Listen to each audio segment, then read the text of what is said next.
జై సమ్మక్క సారలమ్మ తల్లికి, జై సమ్మక్క సారలమ్మ తల్లికి. ఈరోజు మన ముఖ్యమంత్రి గారు మరి ఎంతో భక్తి శ్రద్ధలతో ఈ ప్రాంతంలో ఉన్నటువంటి మన తల్లులైనటువంటి సమ్మక్క సారలమ్మ గద్దెలు ప్రాంగణాన్ని పునరుద్ధరించడం కోసం గతంలో ఏ ముఖ్యమంత్రులు కూడా కనీసం జాతరలకు కూడా చక్కగా రాలే గాని ఈ రోజు భక్తుల విశ్వాసం మేరకు, నమ్మకం మేరకు, ఆదివాసీ ఆచారాలు సాంప్రదాయాల మేరకు మరి గద్దెలు గుడి చుట్టూ నిర్మాణాన్ని మరి గ్రనైట్ తోటి రాతితో నిర్మించి 1000 ఏళ్ళు సమ్మక్క సారలమ్మ కీర్తి ప్రజల యొక్క భక్తి విశ్వాసాలు వర్ధిల్లాలనే లక్ష్యంతో ఇక్కడికి కొత్త ప్రణాళికతో రావడం జరిగింది. వారికి ముఖ్యమంత్రి గారికి ప్రత్యేకంగా ధన్యవాదాలు తెలియజేస్తా ఉన్నాను. అదే విధంగా జిల్లా ఇన్ఛార్జ్ మినిస్టర్ పూర్తి నిర్మాణ బాధ్యతలను వారికి ఒప్పజెప్పడం జరిగింది. సీనన్న గారికి, సురేఖక్క గారికి, లక్ష్మణ గారికి, వేం నరేందర్ అన్న గారికి, మా వరంగల్ ఉమ్మడి జిల్లా ఎమ్మెల్యేలు, ఎమ్మెల్సీలు, ఎంపీ బలరామన్న గారికి, కావ్య గారికి, పత్రికా మీడియా సోదరులకు, అశేషంగా తరలి వచ్చిన మా అక్క చెల్లెళ్లకు, అన్నదమ్ములకు, మరి అదే విధంగా వేదిక మీద ఉన్న ప్రతి ఒక్కరికి, కార్పొరేషన్ చైర్మన్లకు అందరికీ దయచేసి, ఎందుకంటే సమయం చాలా 11 గంటల నుంచి వచ్చారు కాబట్టి ఈరోజు నాకు ఎంతో జీవితం ధన్యమైంది.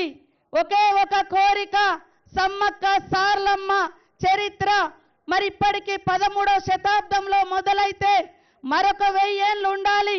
అది ఎట్లా సాధ్యమవుతుందంటే మా సోదరుడు సమ్మక్క సారలమ్మ ప్రతి జాతరకు విచ్చేసినటువంటి నాయకుడు రేవంత్ రెడ్డి గారితోటే సాధ్యమైనటువంటి నమ్మకంతో ఈరోజు సమ్మక్క సారలమ్మకు ఒకటే కోరుకున్నా, నాకొక్క అవకాశం తల్లులారా అధికారికంగా జాతర నిర్వహించే అవకాశం ఇవ్వండి.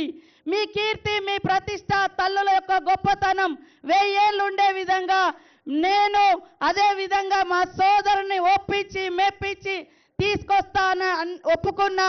కానీ నేను అడగక ముందే, నేను అడిగింది ఆవగింజ అయితే వాళ్ళు మరి ముఖ్యమంత్రి గారు ఏదైనా పర్వాలేదు తల్లుల కోసం నేను సిద్ధంగా ఉన్నా, చేస్తా అని ముందుకొచ్చినందుకు నిజంగా ఇంతకంటే గొప్ప అవకాశం, గొప్ప కోరికలు మేమేమి కోరం.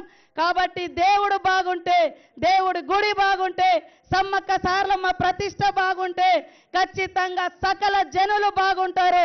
ఆ రోజు పాదయాత్ర కూడా చేసేటప్పుడు నేను భయపడ్డా, కానీ సమ్మక్క సారలమ్మలు ఆదివాసీ బిడ్డలే, ఆదివాసీ ప్రాంతంలోనే పుట్టిన, కానీ సకల కులాలకు, సకల జనులకు, సకల మతస్థులకు ఇక్కడ మరి కొంగు బంగారంలా కోరికలు తీరుస్తున్న తల్లులు కాబట్టి రేవంత్ అన్న మీద కూడా ఆ తల్లుల దీవెన ఉంటుంది, ప్రజల దీవెన ఉంటుందని ఆ రోజు కూడా నేను కోరుకున్నా.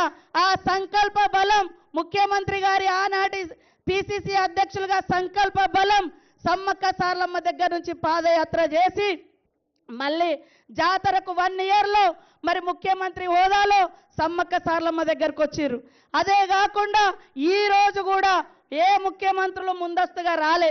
ఈ రోజు గుడి ఎట్లా నిర్మాణం జరగాలి, ఆచారాలు సాంప్రదాయాలు కరెక్ట్గా ఉన్నాయా లేదా అని స్వయంగా ముఖ్యమంత్రి రేవంత్ రెడ్డి గారే ఇక్కడికి రావడం అనేది ఈ ప్రాంతానికి, ఈ ప్రాంత ప్రజలకు, ఈ ప్రాంత ఇలవేల్పులుగా ఉన్నటువంటి సమ్మక్క సారలమ్మ తల్లులకు వారిచ్చే గౌరవం, వారికున్న భక్తిని ఇది నిదర్శనం అని తెలియజేస్తూ ఇప్పుడు మరి మన సీఎం రేవంత్ రెడ్డి గారిని, మన సోదరుడు, మనమందరం కూడా తల్లుల దీవెన ఎట్లా ఉందో బలమైనటువంటి ప్రజా ప్రభుత్వం వర్ధిల్లాలని గుడి కూడా నిర్మించేందుకు తల్లుల బలంతో పాటు, తల్లుల దీవెనలతో పాటు ఇక్కడికి వచ్చిన అక్క చెల్లెలు, అన్నదమ్ములు అందరి సపోర్టుతో మరింత సంకల్ప బలంతో ముందుకు సాగాలని ఆ దేవుణ్ణి ప్రార్థిస్తూ ఇప్పుడు మరి ముఖ్యమంత్రి గారిని మాట్లాడాల్సిందిగా కోరుతాం.